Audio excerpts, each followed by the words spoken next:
Hello అండి. బాగున్నారా? Welcome to టీబీహెచ్ కథలు. ఈరోజు మనం చేసే వంట అందరికీ ఇష్టమైన వంటండి. అదే బిర్యానీ అండి. కాకపోతే ఇది కొంచెం డిఫరెంట్ స్టైల్‌లో చేస్తున్నామండి. వీడియో చివరి వరకు చూడండి. Please like, share and subscribe. మంచిగా చికెన్ని నీట్గా కడిగి మ్యారినేట్ చేసుకోండి. కడగడం మళ్ళీ ఇలా కాదు, 4-5 సార్లు కడగాలి. సాల్ట్ వేసుకుని, పసుపు వేసుకుని మొత్తం రెడ్ కలర్ అంతా పోవాలి.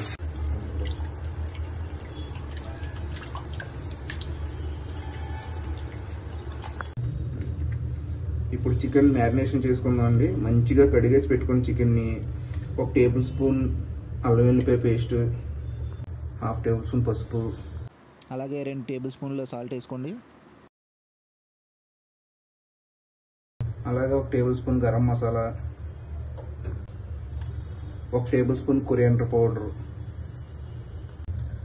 అలాగే 2 teaspoon chicken masala, 2 tablespoon కారం. కారం చూసుకోండి, మంచిగా ఇంట్లో ఆడించిన కారం వేసుకోండి. ఫైనల్గా 3 టేబుల్ స్పూన్ పెరుగు వేసుకుని దీన్నంతా బాగా కలిపేసి పక్కన పెట్టేసుకోండి. ఇప్పుడు ఈ మసాలాలన్నీ ముక్కలకి బాగా పట్టేలాగా కలుపుకోవాలండి. ఎక్కడ కాంప్రమైజ్ అవ్వద్దు. కలపండి, 4-5 సార్లు కావాలంటే 10 సార్లు అయినా కలుపుకోండి. మొత్తం పట్టాలి ముక్కలకి. ఎందుకంటే మనం మ్యారినేషన్ తక్కువ టైం చేస్తాం కాబట్టి ముక్కలకి అంతా బాగా పట్టేలా ఉండాలండి. ఇందులో మళ్ళీ మనం ఒక అరగంట అయినా సరే ఫ్రిడ్జ్లో పెట్టండి. చూసుకోండి, ఇలా రావాలండి కన్సిస్టెన్సీ. మొత్తం బాగా కలిపేసి దీన్ని ఒక అరగంట ఫ్రిడ్జ్లో పెట్టండి. ఇప్పుడు అది ఫ్రిడ్జ్లో మ్యారినేషన్ అవుతుండగా మనం కావాల్సినవన్నీ కట్ చేసుకున్నామండి. ఉల్లిపాయలు, పచ్చిమిరపకాయలు కట్ చేసుకుని ఇవన్నీ పక్కన పెట్టేసుకున్నాం. ఇది మంచిగా సన్నగా రావాలంటే దీన్ని ఇలా సైడ్ పొడగబెట్టుకోసారంటే చాలా సన్నగా వస్తే చాలా ఫాస్ట్గా కూడా అయిపోతుంది.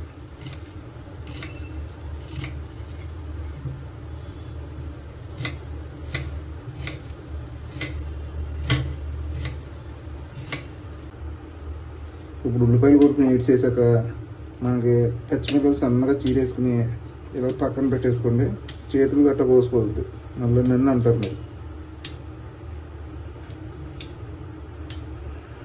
మీరు బిర్యానీ ఎలా చేసుకుంటారండి? లైక్ గ్యాస్ మీద కానీ లేకపోతే కుక్కర్లో కానీ. సో ఈరోజు మనం కొత్తగా రైస్ కుక్కర్లో చేయబోతున్నాం బిర్యానీ. దానికి మంచిగా రైస్ కుక్కర్ ఒకటి తీసుకోండి. సేమ్ ఒకసారి ఆన్ చేసుకుని దాన్ని వాటర్ అంతా పోయే వరకు జస్ట్ ఒక 2-3 మినిట్స్ ఉండండి. దాని తర్వాత దీనిలో మొత్తం గిన్నె కాగిన తర్వాత 1 టేబుల్ స్పూన్ నెయ్యి వేసుకోండి. దాంతోపాటు 2 టేబుల్ స్పూన్లు అదే స్పూన్తో ఆయిల్ వేసుకోండి.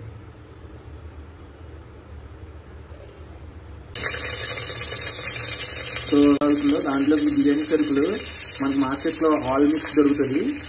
లవంగాలు కానీ, యాలకులు కానీ అన్నీ ఉంటాయి. దాంతోపాటు ఒక 2 బిర్యానీ ఆకులు వేసుకుని జస్ట్ ఒక 20 సెకండ్స్ ఫ్రై అవ్వాలి ఉంచాలి. ఇంత వేడి మీద త్వరగా ఫ్రై అయిపోతుంది. సో చూడండి, చూసారు కదా, అప్పుడే ఫ్రై అయిపోయింది. దీని తర్వాత వెంటనే మనం ఆల్రెడీ కోసి పెట్టుకున్న ఉల్లిపాయలు వేసేసుకున్నాం. ఉల్లిపాయలు ఒక 5 నిమిషాలు బాగా వేగిన తర్వాత మళ్ళీ వేద్దాం. ఇలా వేగుతున్న ఉల్లిపాయల్లోకి 1 టేబుల్ స్పూన్ ఫుల్గా అల్లం వెల్లిపాయ పేస్ట్ తీసుకుని పచ్చివాసన పోయేంత వరకు వేసుకోండి. దాన్ని అల్లం వెల్లిపాయ పేస్ట్ మన ఇంట్లో పెట్టుకున్నది అయితేనే బాగుంటుంది, బయట ఎక్కడ కొనప్పుడు మొత్తం కలిపేయాలి.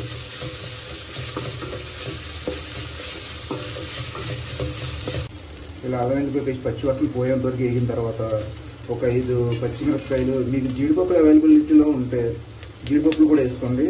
టేస్ట్ చాలా బాగుంటుంది. ఒక ఫ్రెండ్స్ చూసారా, మొత్తం ఇది గోల్డెన్ బ్రౌన్ వచ్చిన తర్వాత, ఈ గోల్డెన్ బ్రౌన్ రాకపోయినా కింద గిన్నె ఆడిపోతుంటే మనం ముందే మ్యారినేట్ చేసి పెట్టుకున్న చికెన్ని వేసేసుకోండి. అరగంట అంటే అరగంట చేయక్కర్లేదు, ఒక 5 నిమిషాలు 10 నిమిషాలు అటు ఇటు అయినా పర్లేదు. మళ్ళీ అరగంట చేయాలి అది ఇది అని చెప్పి నేను కమెంట్స్లో అడగొద్దు. అసలు మనం బిజీ కదా, ఈ బిజీ పనుల్లో మీ కమెంట్స్ నేను చూడలేను. ఇప్పుడు ఇలా చికెన్ మొత్తం వేసుకుని ఒకసారి అన్నీ బాగా కలిసేలాగా కలిపెట్టేసుకోండి. మొత్తం తిప్పుకోండి. ఎందుకంటే ఇప్పుడే మనం ఇదంతా పెట్టేసి ఒక 10 నిమిషాలు ఉంచేస్తాము. ఈ 10 నిమిషాల్లో చికెన్ బాగా ఉడికిపోతుంది. ఇవన్నీ ఉల్లిపాయ ఫ్లేవర్ కానీ, మసాలా ఫ్లేవర్ కానీ మొత్తం అంతా కదులుతుందండి. ఇది పెట్టేసుకుని ఒక 10 నిమిషాల తర్వాత మళ్ళీ చూద్దాం. మూత పెట్టేసుకుని ఒక 10 నిమిషాల్లో మళ్ళీ చూద్దాం. ఇందాక 10 నిమిషాలు అన్నాను కదండి, 5 నిమిషాల్లోనే మళ్ళీ వచ్చి ఒకసారి తిప్పుకోండి.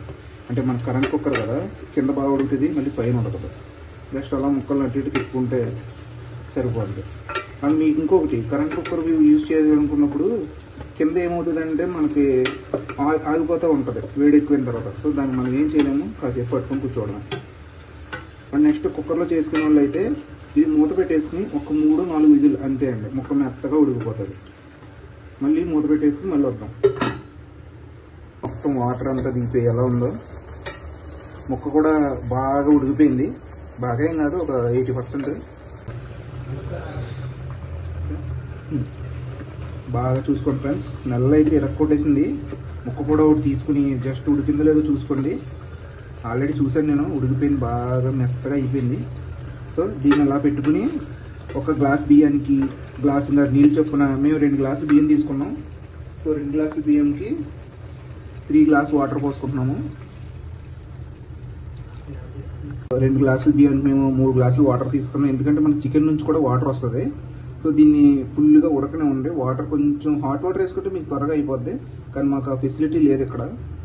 హాట్ వాటర్ అంటే మీరు వాష్రూమ్లోకి వెళ్ళి తెచ్చుకోవద్దు, జస్ట్ ఇక్కడే మంచినీళ్ళు తీసుకోండి. మళ్ళీ ఒక 10 నిమిషాలు మూత పెట్టేసుకోండి.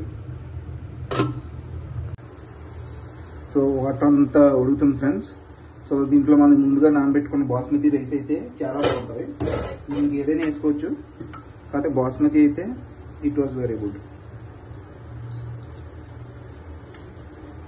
ఒక్క మెతుకు కూడా వేస్ట్ చేయకండి, అన్నం పరబ్రహ్మ స్వరూపం, అది తెలుసుకుని అందరూ ఎక్కువ వండుకోవద్దు కూడా. ఎంత కావాలంటే అంతే వండుకోండి, కడుపు నిండా తినండి, వేస్ట్ చేయొద్దు. ఉంటే పొద్దున్నకి ఏదో వెరైటీ చేసుకుని తినండి. పులిహోర చేసుకోండి, ఇంకా లెమన్ రైస్ చేసుకోండి, ఏదైనా చేసుకోవచ్చు. చూసుకొని మొత్తం రైస్ అంతా వేసుకున్నాం. సో ఇది కూడా మొత్తం కలిసేలాగా ఉంచుకుని ఒక్కసారి ఇంకా మళ్ళీ ఈ రైస్ ఎలా ఉడుకుతుందో అలాగే ఉంచేయండి. మళ్ళీ లాస్ట్లో వచ్చి మనం కొత్తిమీర పుదీనా వేసుకున్నాం పైన టాపింగ్స్, అంతే. ఇంకా సెట్ లైఫ్.